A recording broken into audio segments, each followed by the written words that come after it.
विद्यार्थियों, प्रसाद जी द्वारा रचित कामायनी के श्रद्धा सर्ग के पदों की व्याख्या के क्रम में आज हम इस कक्षा में अगले पदों की व्याख्या करेंगे। विधाता की कल्याणी सृष्टि सफल हो इस भूतल पर पूर्ण, पटें सागर बिखरें ग्रहपुंज और ज्वालामुखियां चूर्ण। इस पद में श्रद्धा मनु से प्रार्थना करते हुए कहती है कि हे मनु, हम मिलकर इस सृष्टि का विकास करें। यही विधाता की, यही ईश्वर की इच्छा भी है। इसलिए आप मुझे अपनी सहधर्मिणी के रूप में स्वीकार करें।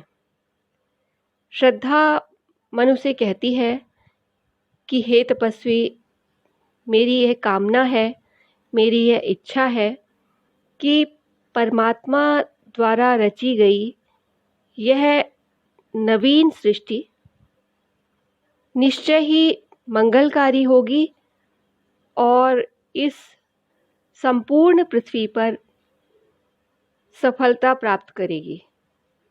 अर्थात यह नवीन मानव सृष्टि जो मनु और श्रद्धा के संयोग से उत्पन्न होगी, विकसित होगी, वह मंगलकारी होगी, ऐसा श्रद्धा का मानना है।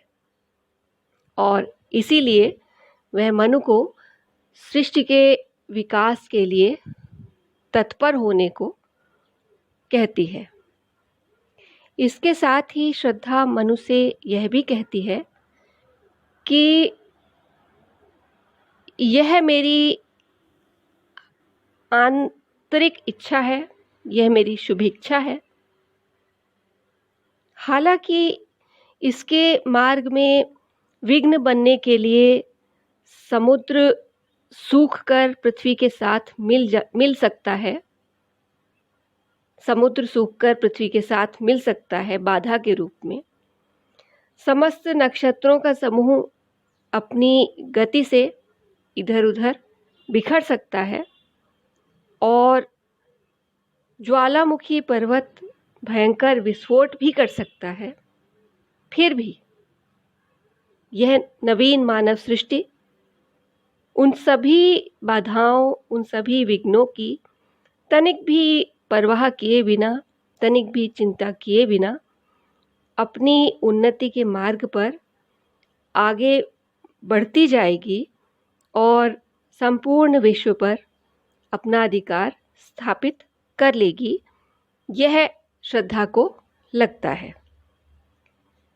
यहाँ इस पद में कवि ने मानव सृष्टि की विजय पताका के संकेत दिए हैं जो वर्तमान में चरितार्थ हो रही है। क्योंकि आज हम देखते हैं कि मनुष्य ने जल, थल, नभ सभी को अपने वश में कर लिया है। उसकी विजय पताका सर्वत्र फहरा रही है, ऐसा हम देख रहे हैं।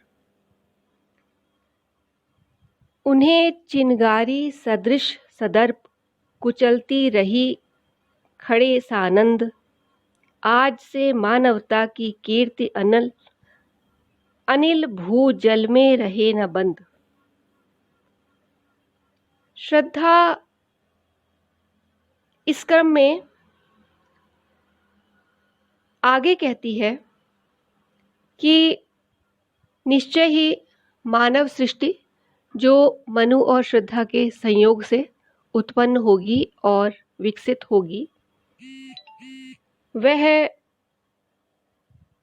मंगलकारी होगी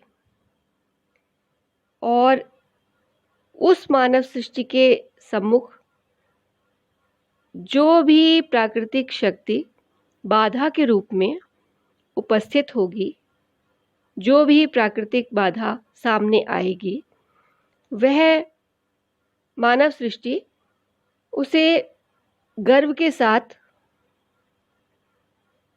आग की चिंगारी के समान आनंद के साथ खड़े खड़े कुचलती रहेगी और आज से, अभी से मानव सृष्टि का यश वायु, पृथ्वी और जल में कहीं भी प्रतिबंधित न रह सके, अर्थात निर्बाध रूप से सर्वत्र व्याप्त हो जाए, ऐसी मेरी कामना है। यह श्रद्धा का मनु से कहना है।